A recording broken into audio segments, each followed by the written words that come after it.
Bienvenidos una semana más a nuestras noticias internacionales. Interposición de querella criminal. Niños católicos de Timor Oriental. Terminaremos como siempre con noticias de la Santa Sede. La causa de canonización de Jerón Leyen. Cordialmente a los peregrinos de lengua Después a española. comentar noticias nacionales. Bistet ha sido detenido en total 12 veces. La Libertad denuncia a comisiones obreras por oponerse a la libre elección de centros. Bienvenidos a nuestro informativo semanal de Radio HM. Como cada semana les traemos las noticias de la Iglesia y del mundo. Hoy les informamos Alejandra Medina y Leonor Cedeño. Muy buenas, Leonor. Muy buenas, Alejandra.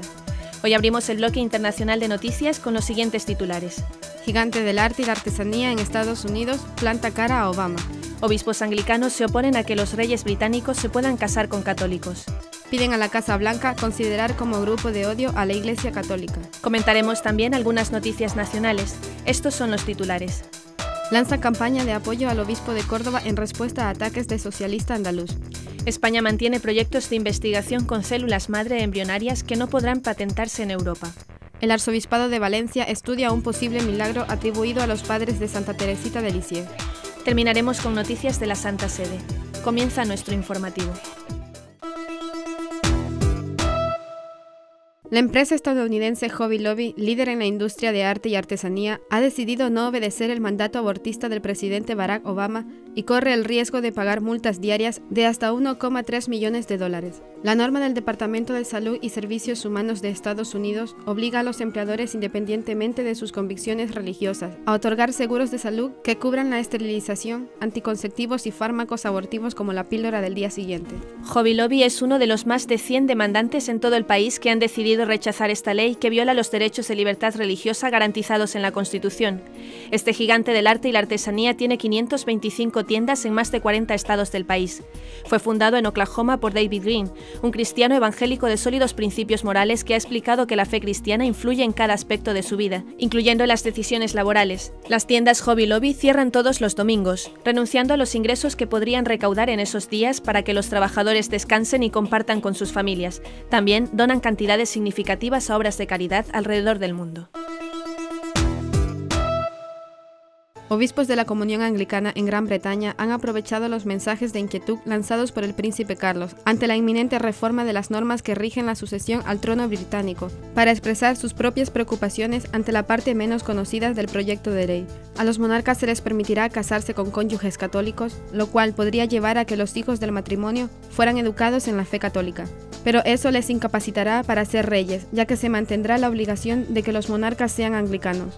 El Parlamento británico deberá aprobar en los próximos meses una propuesta que elimina la preferencia masculina en la sucesión al trono británico. El ejecutivo que preside David Cameron quiere que la histórica reforma constitucional esté ya en vigor cuando nazca el primer hijo o hija del príncipe Guillermo y la duquesa Catalina, previsto para el mes de junio próximo, por lo que se espera que su tramitación parlamentaria sea rápida. Los británicos podrán, así, celebrar el nacimiento del tercer Windsor en la línea sucesoria detrás de su abuelo el príncipe Carlos y de su padre Guillermo, sea cual sea el sexo del bebé. Pero además, el texto presentado por el gobierno pondrá fin en parte a 312 años de discriminación a los católicos, desde que el Act of Settlement de 1701 introdujo en el entramado constitucional de las islas la prohibición al heredero al trono y los miembros senior de la familia real casarse con un católico. La reforma del conjunto de leyes y normas, muchas de ellas del siglo XVII y XVIII, que rigen el estatus de la corona británica, mantendrá la prohibición de que el monarca sea católico. Según testimonios recogidos este martes por varios diarios británicos, a varios prelados anglicanos les preocupa que abrir la puerta a matrimonios con católicos dentro de la línea sucesoria puede generar confusión en torno a la consolidada tradición de que el monarca sea además un miembro de la fe anglicana. Catholic Come Home ha lanzado una nueva versión de su sitio web. Esta página está dirigida a 3 públicos diferentes, entre ellos los cristianos que no son católicos. La página web catholicscomehome.org estrena diseño. Esta web en inglés trata de ayudar a dar un sentido cristiano a la vida. Su misión es facilitar a las personas herramientas para profundizar durante el año de la fe en las enseñanzas católicas. El innovador diseño propone 3 puertas, una para cada tipo de público según su situación religiosa. La primera de las puertas se dirige a los cristianos no católicos o a aquellos que se definen agnósticos o no creyentes. La segunda es para los católicos que no practican y la tercera es para los católicos convencidos. Detrás de cada puerta hay vídeos e información sobre la Iglesia Católica y enseñanzas para poder aplicar la fe a la vida cotidiana. Este sitio incluye también un práctico mapa que ayuda a encontrar la iglesia más cercana en Estados Unidos o Canadá.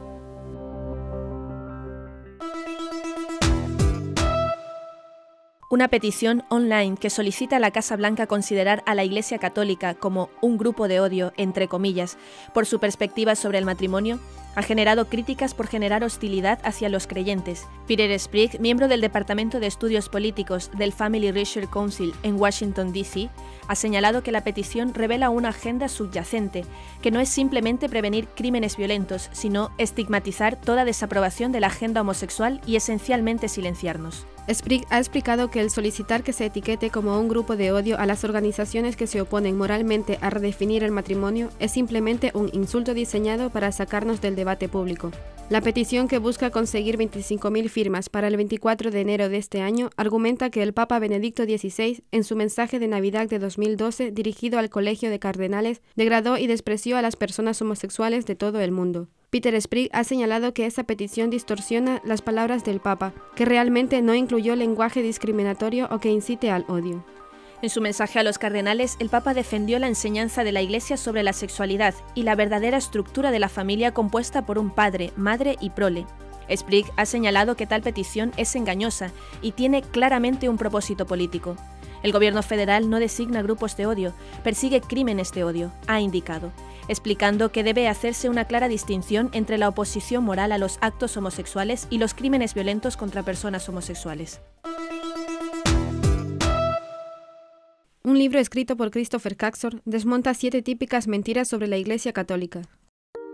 El obispo norteamericano recientemente declarado venerable, Fulton Sheen, dijo una vez: «No hay más de 100 personas en el mundo que realmente odien a la Iglesia Católica, pero hay millones que odian lo que ellos perciben como Iglesia Católica». Así comienza un libro escrito en inglés sobre los 7 grandes tópicos sobre la Iglesia Católica. El libro de Christopher Caxor aborda 7 conceptos erróneos que muchas personas tienen sobre la Iglesia Católica. Por ejemplo, que la Iglesia odia a las mujeres o a los gays, o que está en contra del desarrollo científico.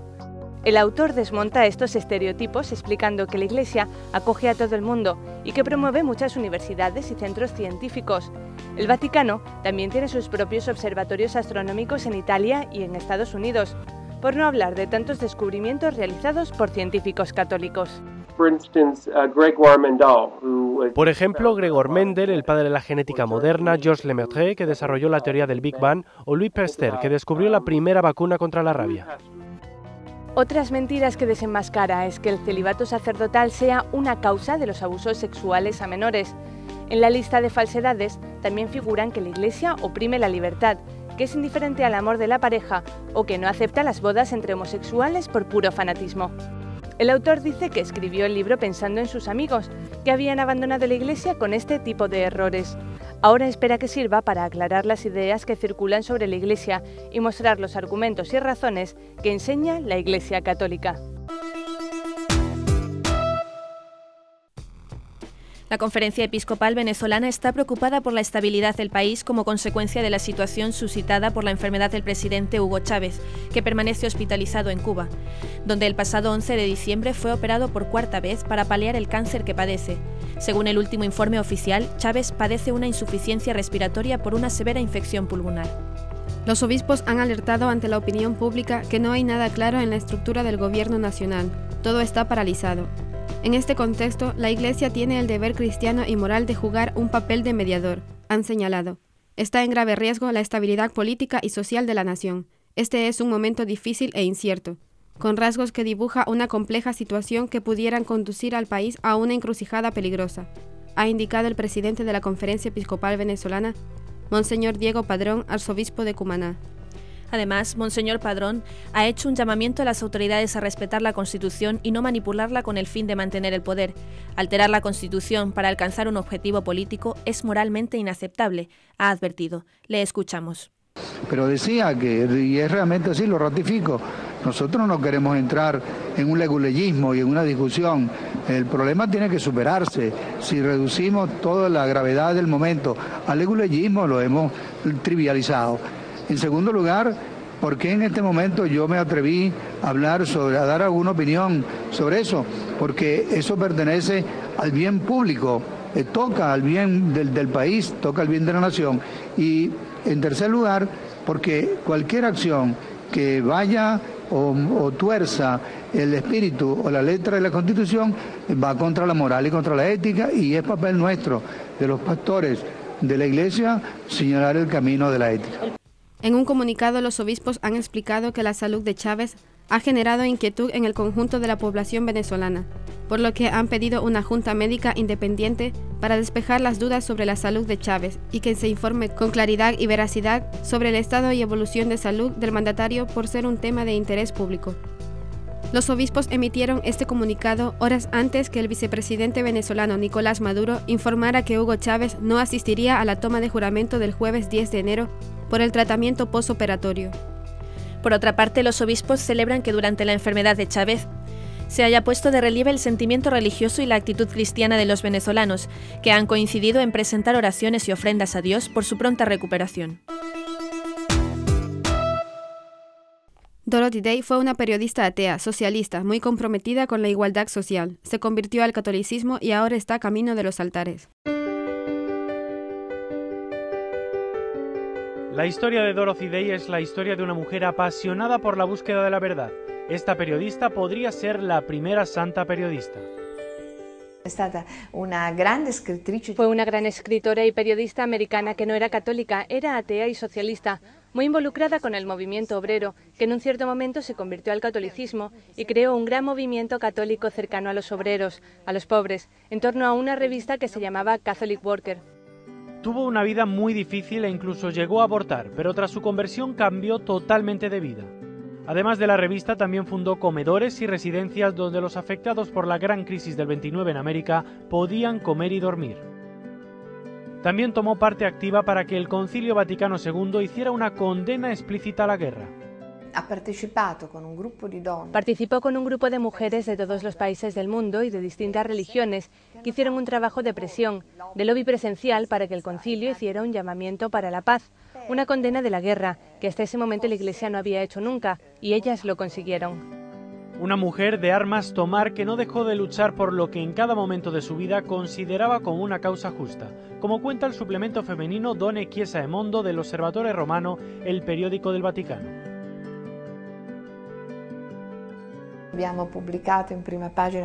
Hemos publicado una página de su diario en el que cuenta cómo fueron invitadas a una audiencia del Papa y que él se dirigió a ellas. De hecho, fue la última audiencia de Juan XXIII y tuvo lugar precisamente con las mujeres que pedían la paz. Ellas quedaron muy contentas. Dorothy Day murió en Nueva York en 1980, con 83 años. Precisamente es allí en su ciudad natal donde se ha abierto su proceso de canonización, del que se espera que haya buenas noticias dentro de poco. La compañía de refrescos americana Coca-Cola Company ha lanzado al mercado un sugestivo anuncio televisivo lleno de optimismo y esperanza que lleva el mensaje de darse a los demás. La campaña publicitaria titulada Volvámonos locos, ¿locos de qué?, de hacer cosas buenas por los demás, hace apenas unos días que la compañía de refresco la ha lanzado a nivel mundial en un momento especialmente duro, donde impera cierto pesimismo y tristeza en muchos países provocado por la situación de crisis, una crisis que no es solo económica sino de valores. Este anuncio sugerente puede dar pistas para vivir el mensaje evangélico que conlleva entrar en esa locura cristiana de hacer cosas buenas por los demás, de hacer el bien y amar no solo a aquellos que conocemos. Pasamos al bloque nacional. El 4 de enero, en respuesta a una carta pastoral en la que el obispo de Córdoba, don Demetrio Fernández, desgranaba los peligros de la ideología de género para la familia, el portavoz de la Junta de Andalucía, Miguel Ángel Vázquez, respondía con un artículo titulado Un bozal para Monseñor, en el que señalaba que el prelado es un representante genuino del fanatismo religioso y se siente muy a gusto pisando charcos que incomodan a la inmensa mayoría. No obstante, el portavoz del gobierno andaluz señaló este lunes que se había excedido cuando, a través de su blog personal, había pedido un bozal para el obispo por el ataque frontal contra la ideología de género, si bien se ha ratificado en el fondo de su argumento y ha insistido en rechazar las críticas a la igualdad que atribuye al obispo. Monseñor Demetrio Fernández, en efecto, criticó la ideología de género, precisando que con sus postulados destroza a la familia, rompe todo lazo del hombre con Dios a través de su propia naturaleza y sitúa al hombre por encima de Dios, lo que generó las críticas de Vázquez y otros más del lobby gay en España.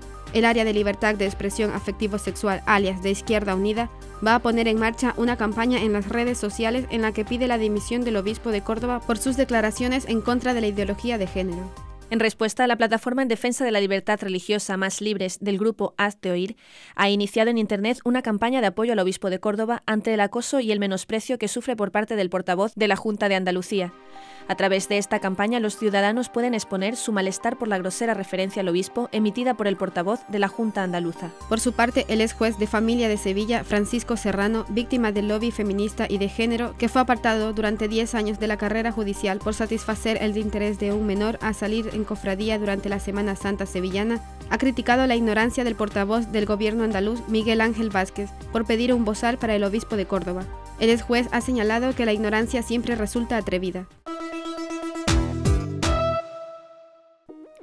La Asociación Profesionales por la Ética ha denunciado que el Gobierno español, a través del Banco de Líneas Celulares dependiente en última instancia del Ministerio de Sanidad, mantiene 29 líneas celulares en centros de Andalucía, Barcelona y Valencia. Este tipo de proyectos de investigación tienen dos problemas. El primero es que la investigación con células madre embrionarias está obsoleta y se ha demostrado absolutamente ineficiente y sin resultados terapéuticos, después de 10 años de trabajo. El segundo problema es que los proyectos de investigación con células madre embrionarias contravienen la legislación europea y no podrán ser patentados de acuerdo con la sentencia del Tribunal Europeo de Justicia de Luxemburgo de octubre de 2011. Teresa García Noblejas, secretaria general y de Comunicación de Profesionales por la Ética, ha declarado que 2.700 profesionales, científicos e investigadores de diversos ámbitos han realizado una solicitud al Ministerio de Sanidad para que haya un cambio de rumbo en la investigación biomédica española, de manera que los recursos se dediquen a proyectos eficientes como los que utilizan células adultas o las células IPES, células madres pluripotentes, inducidas capaces de generar la mayoría de los tejidos. La solicitud se ha presentado formalmente al Ministerio de Sanidad mediante el manifiesto 25 de marzo por una investigación biomédica eficiente, respetuosa con el ser humano y adecuada a la legislación europea. No podemos permitirnos dedicar recursos públicos a macroproyectos que no tengan resultado alguno desde el punto de vista terapéutico y encima contradigan la legislación europea, ha señalado García Noblejas. El Arzobispado de Valencia ha iniciado en la tarde del lunes 7 de enero el proceso canónico para estudiar un presunto milagro obrado por la intercesión del matrimonio francés formado por Louis Martin y Célie Guérin, padres de Santa Teresa del Niño Jesús, que fueron declarados beatos en el año 2008 en Lisieux por virtudes heroicas. El acto de apertura del proceso ha sido presidido por el arzobispo de Valencia, Monseñor Carlos Osoro, en el Salón Gótico del Palacio Arzobispal de Valencia. La niña en la que se obró el posible milagro nació de forma prematura y con gravísimas complicaciones, entre ellas una hemorragia ventricular grado 4.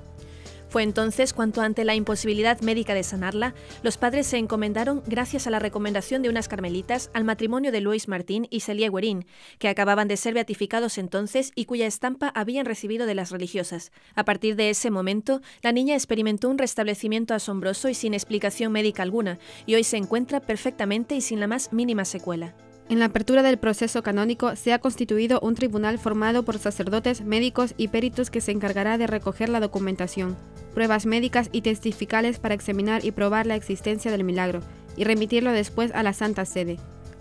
Este sería el segundo milagro atribuido a la intercesión del matrimonio francés, lo que posibilitaría su canonización. El joven atleta español de 24 años de edad, Iván Fernández Anaya, ha dado una lección de honor y deportividad en Navarra al dejar ganar una competencia al africano Abel Mutuai. Esto sucedió el pasado 2 de diciembre en la carrera cross de burlada, en la que quedó segundo tras Mutai, originario de Kenia y medallista olímpico en Londres 2012. Fernández ha sido en varias ocasiones campeón nacional de España y ha representado al país en campeonatos mundiales de cross, country y pista. Abel Mutai lideraba la carrera y creyó haberla terminado porque pensó que ya había llegado a la meta.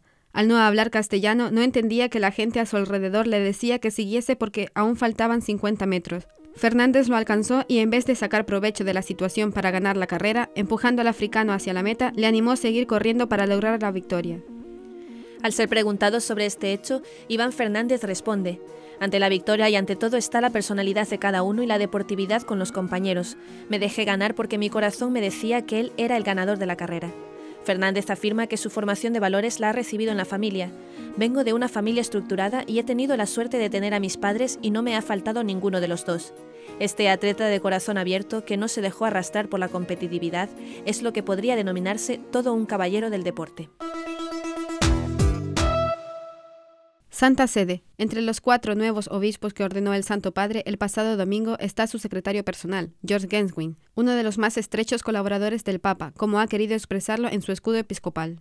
La ceremonia de ordenación tuvo momentos muy emocionantes, como el abrazo de la paz del Papa a los nuevos obispos o la imposición de manos del Papa y del resto de cardenales y obispos presentes en la Basílica de San Pedro. Durante la ordenación, el principal protagonista fue el secretario del Papa, que ha diseñado un escudo episcopal que manifiesta su cercanía con Benedicto XVI. En la parte izquierda reproduce el escudo del Papa y en la derecha, junto a la simbología mariana como el fondo azul y la estrella de Belén, aparece un dragón que representa la fidelidad.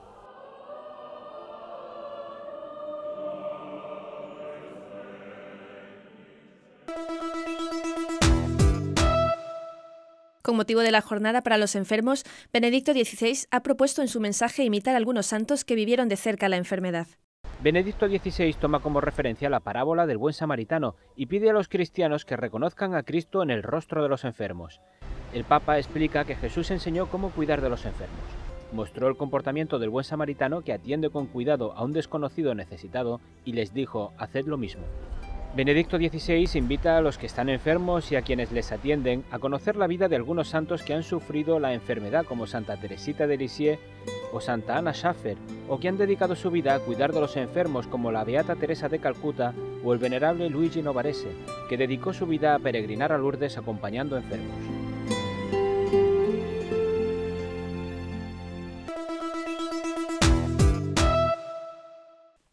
Escuchamos a continuación al Santo Padre durante su audiencia del pasado miércoles. El Papa ha dedicado esta catequesis a la Encarnación y para ello ha utilizado las enseñanzas de los padres de la Iglesia.